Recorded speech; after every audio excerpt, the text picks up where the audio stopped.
Good morning students. मेरा नाम है वैभव और आज हम पढ़ेंगे समुच्चय सेट्स का भाग 9। अभी तक हम 8 भाग पढ़ चुके हैं। आज हम 9वें भाग पर दृष्टि डालेंगे और इसे अच्छे से समझेंगे। ठीक है।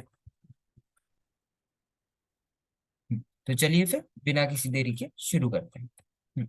तो आज हम पढ़ेंगे परिभाषा नंबर 4। ठीक है। हम उपसमुच्चय के बारे में थोड़ा पढ़ चुके थे। आज हम और उसके आगे पढ़ेंगे। ठीक है। चलिए, परिभाषा नंबर 4। यदि समुच्चय ए का प्रत्येक अवयव समुच्चय बी का भी एक अवयव है तो ए बी का उपसमुच्चय कहलाता है ना। ये हमने पढ़ा था कि यदि जो समुच्चय ए है उसका प्रत्येक अवयव, मान लीजिए कोई समुच्चय है ना, उसका प्रत्येक अवयव अगर समुच्चय बी का भी एक अवयव, मान लीजिए जो स्मॉल ए है ना, छोटा वाला ए, वो ए का भी अवयव है और वो बी में भी है ना। तो ए क्या होगा? ए बी का उपसमुच्चय कहलाता है। ठीक है। दूसरे शब्दों में जब हम इसे चिन्हित करते हैं तो ये देखिए, ये ये जो चिन्ह है ये किसका है? उपसमुच्चय का है ना, ए, है ना। और ये उपसमुच्चय का चिन्ह है बी।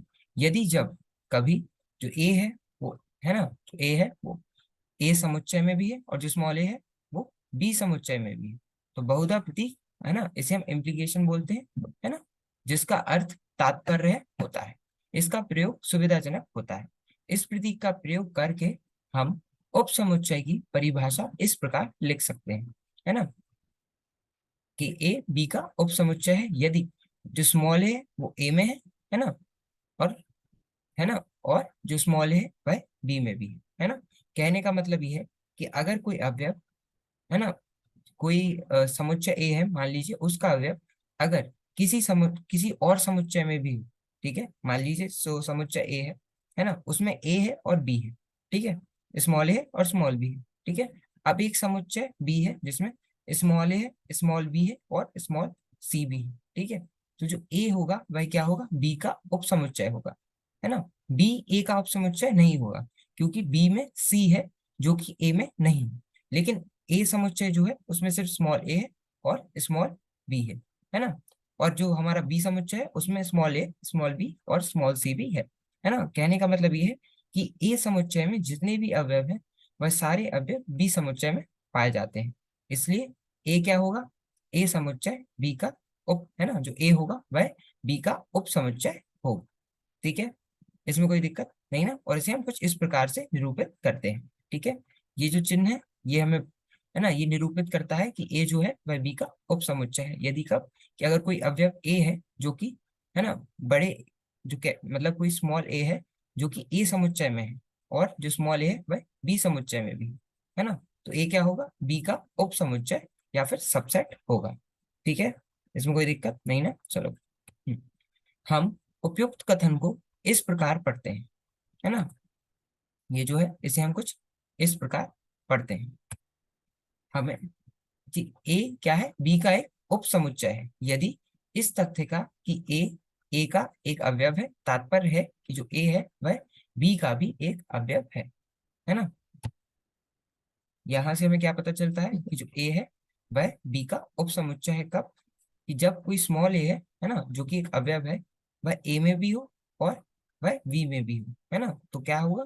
ए जो होगा वह बी का उपसमुच्चय होगा। ठीक है। कि ए जो है स्मॉल ए है वह ए का एक अवयव है और तात्पर्य है कि जो स्मॉल ए है वह बी समुच्चय का भी एक अवयव है ना।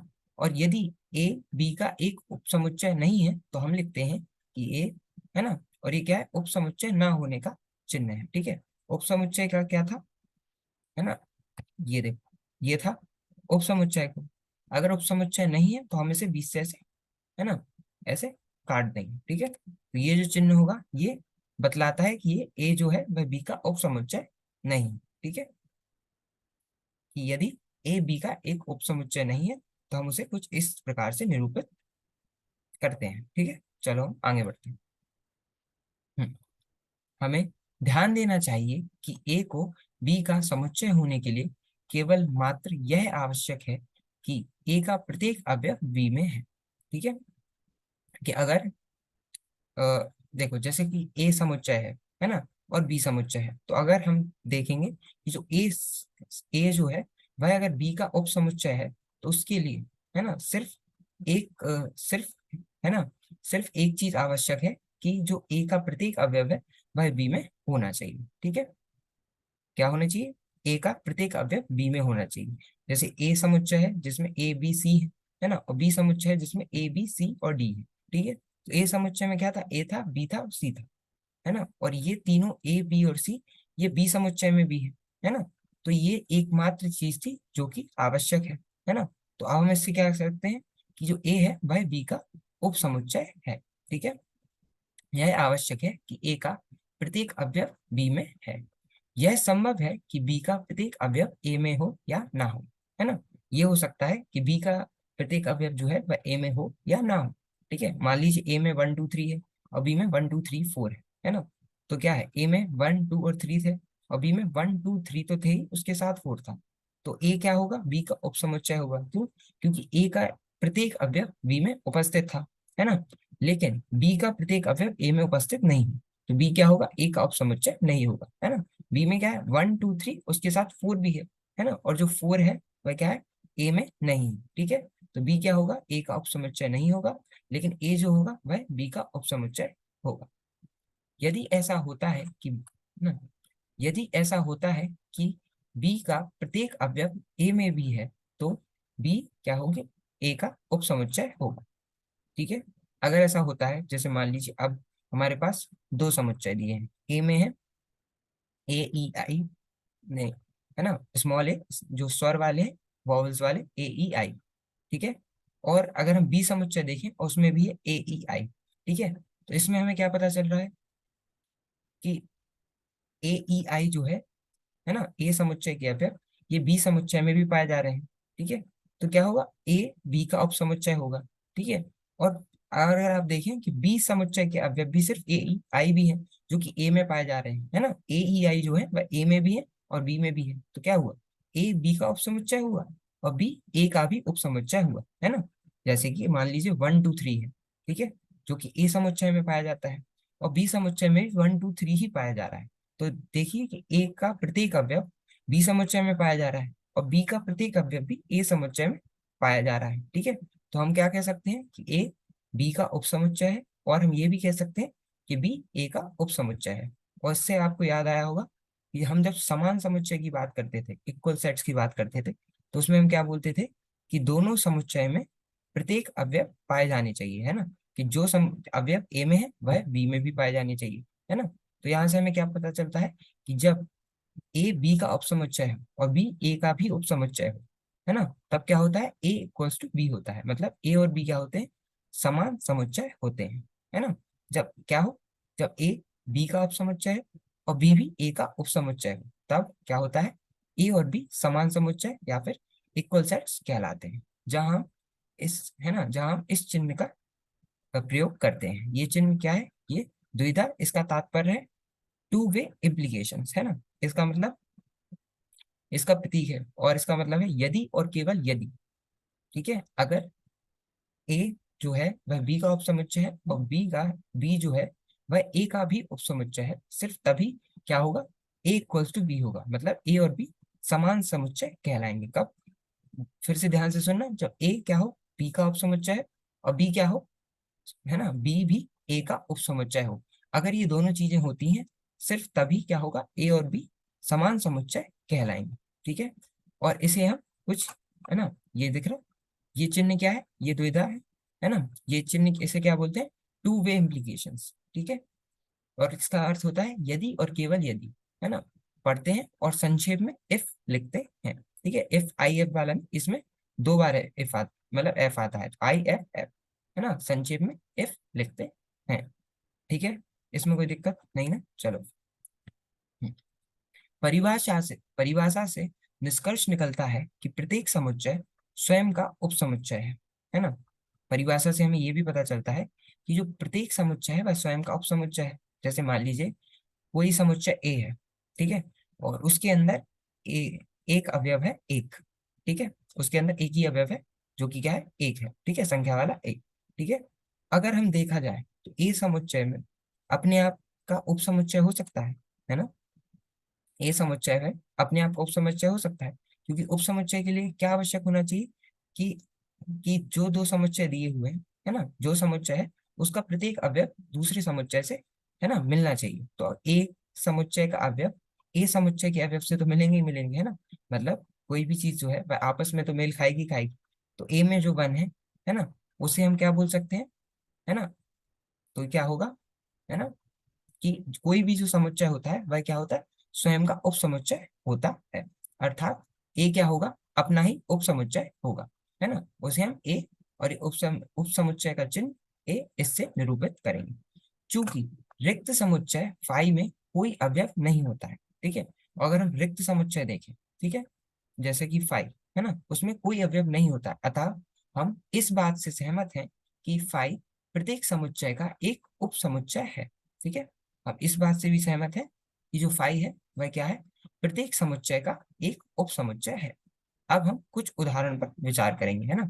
अभी हम जितना भी पढ़ा है उससे जुड़े हुए कुछ उदाहरण है, अब उन्हें देखते हैं। पहला, परिमेय संख्याओं का समुच्चय Q वास्तविक संख्याओं के समुच्चय R का एक उप समुच्चय है, और हम लिखते हैं कि Q R का उप समुच्चय है ना।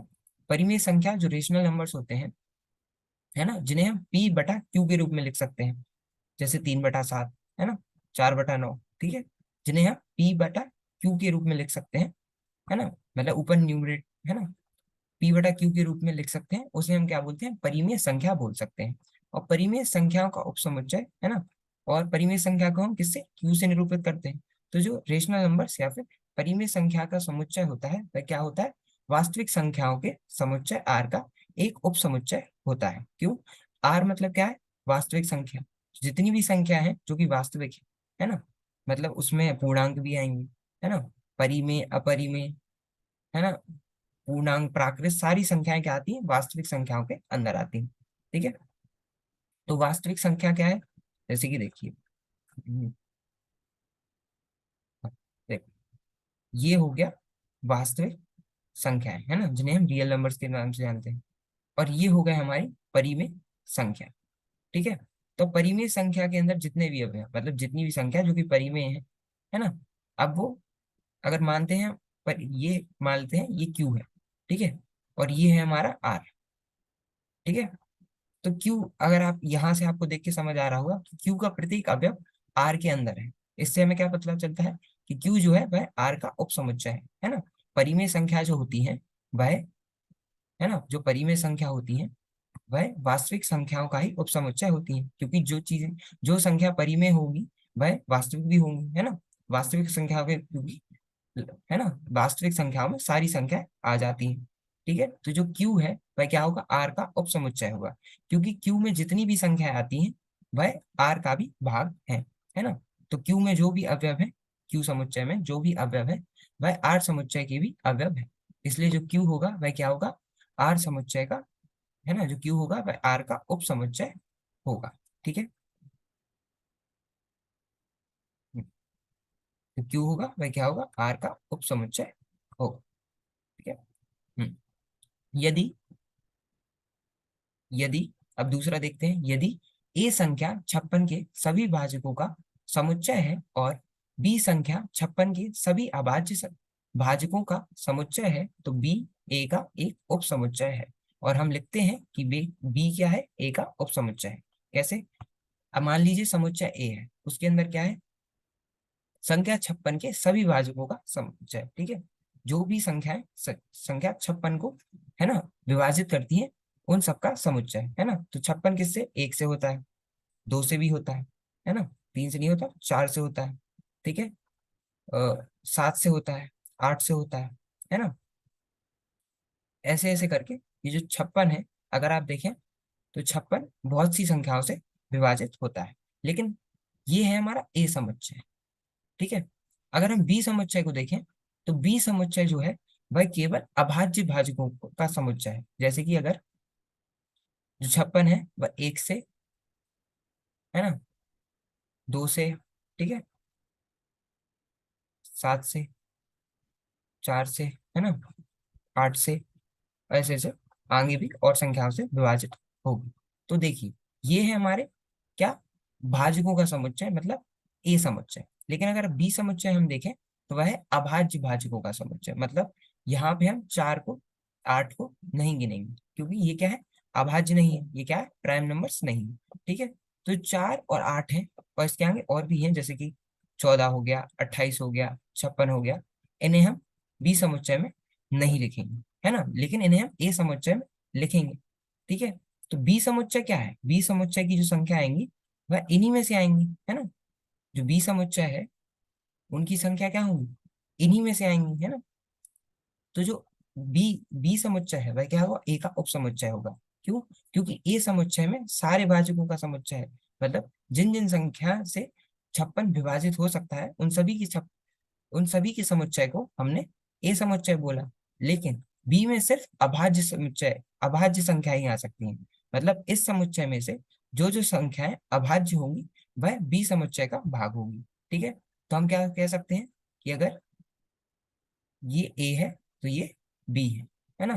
क्यों, ए के अंदर सारी, है ना, सारी संख्याएं जो कि 56 को विभाजित करती है वह आती है, और लेकिन बी के अंदर सिर्फ वही संख्या आती है जो कि 56 को विभाजित करती है और क्या हो, खुद में अभाज्य हो। ठीक है, तो इससे हमें क्या पता चलता है कि बी का प्रत्येक अवयव ए समुच्चय में पाया जाता है ना, अर्थात बी जो है वह ए का उपसमुच्चय कहलाएगा।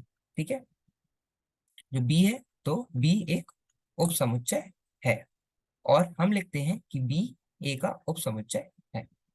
ठीक है, इसमें कोई दिक्कत नहीं ना। चलो, मान लीजिए कि ए समुच्चय ये दिया हुआ है हमें 1 3 5, और बी समुच्चय दिया है सभी एक्स के लिए समुच्चय, जहां, है ना, एक्स क्या है, संख्या 6 से कम एक विषम प्राकृत संख्या है ना।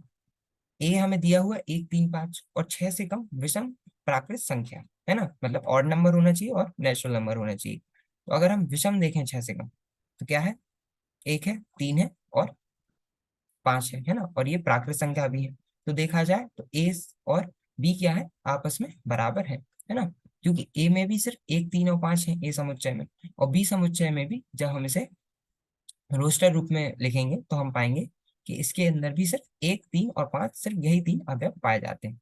तो हम क्या कह सकते हैं, ए जो है वह बी का उपसमुच्चय है ना, क्योंकि ए में क्या है, 1 3 5 है, 3 अवयव, और ये 3 अवयव बी समुच्चय में भी पाए जाते हैं।